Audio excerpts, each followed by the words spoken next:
They now say James was the person who donned a gas mask and set off 2 smoke grenades before firing more than 30 rounds on a Manhattan-bound train during morning rush hour yesterday. Nearly 30 people were injured, 10 of them shot. I want to bring in senior investigative reporter Aaron Katursky for more on this. Aaron, police say that there were no officers stationed at that 36th Street subway station and that none of the cameras at that station were working. So how did they identify James as a suspect? They were able to piece together eyewitness accounts. They also, it turns out, were able to get him on subway camera video from other stations, including the one in Gravesend, Brooklyn, where it's believed he entered the system Tuesday morning.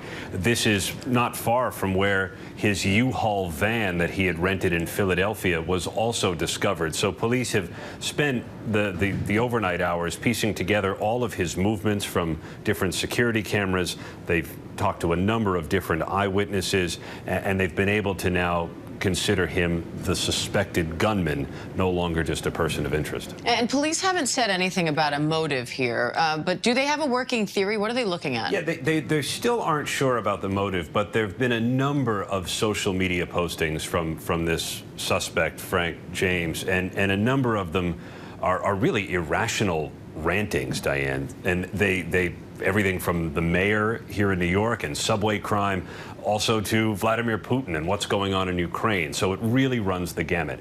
Police right now, while they don't have a specific motive, are looking at a number of different ideological beliefs, but they're also looking at potential psychiatric issues that all may have come together to play into this. And there are now multiple law enforcement agencies working on this and looking at several addresses that are linked to this suspect. How wide is this probe and where does it go from here? This is now in 4 states at least, because James has addresses in Wisconsin, Pennsylvania, Ohio, and then, of course, here in New York where the shooting took place. So this was taken over by the U.S. Marshals Fugitive Task Force that brings to bear a number of different resources, dozens of local and federal agents. So the NYPD can just expand its reach here to try to find him, because that remains the urgent priority. They have his car, they have his credit card, they probably have his phone, so he's a little off the grid.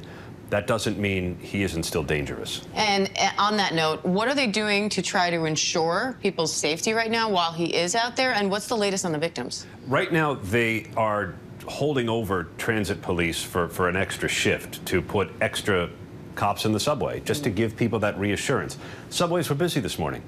People here often don't have a choice. So they're back down in the subways, and they're trying to make people feel secure, even though this is the latest and perhaps the worst in a string of subway crimes of late, just as the ridership was coming back from the pandemic.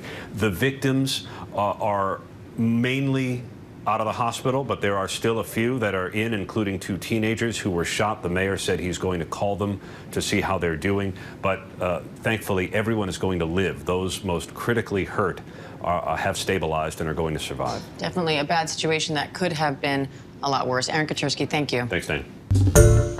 Hi, everyone. George Stephanopoulos here. Thanks for checking out the ABC News YouTube channel. If you'd like to get more videos, show highlights, and watch live event coverage, click on the right over here to subscribe to our channel. And don't forget to download the ABC News app for breaking news alerts. Thanks for watching.